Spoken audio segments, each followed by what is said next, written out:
ভাইয়েরা, আপনাদের সামনে আসছি একটু। অনেকে বলতেছেন গ্যাস্ট্রিকের জন্য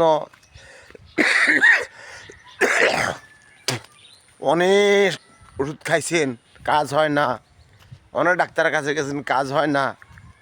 ভাই, আমি আসলে একজন মুরব্বী মানুষ, আল্লাহর কসম দিয়ে কইতেছি ভাই, আল্লাহর কসম, আপনার যত গ্যাস্ট্রিক কোনো শব্দ না। গ্যাস্ট্রিক হয় কই থেকে?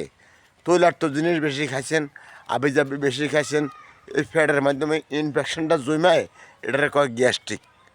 আপনার ফ্যাটের ভিতরে যেগুলো আমাদের আছে না, এই যে ফ্যাটের ভিতরে হাঞ্জি মাঞ্জি এগুলো আছে না, এগুলোর মাধ্যমে যদি আপনার ইনফেকশনগুলো আটকে থাকে, এটার থেকে আপনার ওই যে জায়গাটা ক্ষত হয়ে গেলে কি হয় জানেননি? তো বড় যেটা গ্যাস্ট্রিক আলসার হয়েছে, ক্যান্সার হয়েছে, এরকম হয়েছে, এরকম হয়েছে। পবিত্র মায়ের আমার জানেন বলছি ভাই, আল্লাহর কসম দিয়ে বলছি, আল্লাহর কসম, আপনার 2 দিন কষ্ট হবে। 2 দিন কষ্ট হলে খোদার কসম কইছি, 2 দিন কষ্ট হবে। আপনার রোজা রাখেন, রোজা রাখা ফ্যাটটারে শুকনো ফেলাইলে আপনার ফ্যাটের ভিতরে আজকের থেকে 10 বছর আগে, 15 বছর আগে যত কিছু আছে, যদি আপনার ভালো না লাগছে, আমি মুরব্বীর পেশাবে, আমি মুরব্বীর মুখে আপনারা সবাই পেশাব করে দিবেন।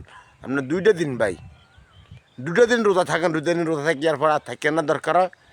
দেখবেন যে আপনার ফ্যাটের ভিতরে যা আছে, মনে করবেন যে আপনি সার্ফ এক্সেল দিয়ে ওয়াশ করি সব কিছু ভালো বাইর করে ফেলছেন।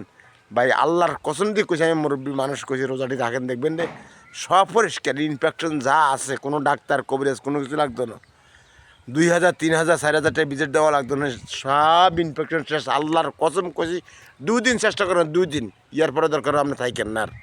আল্লাহ হাফেজ। যদি ভালো লাগে অন্যকে শেয়ার করে দিয়েন।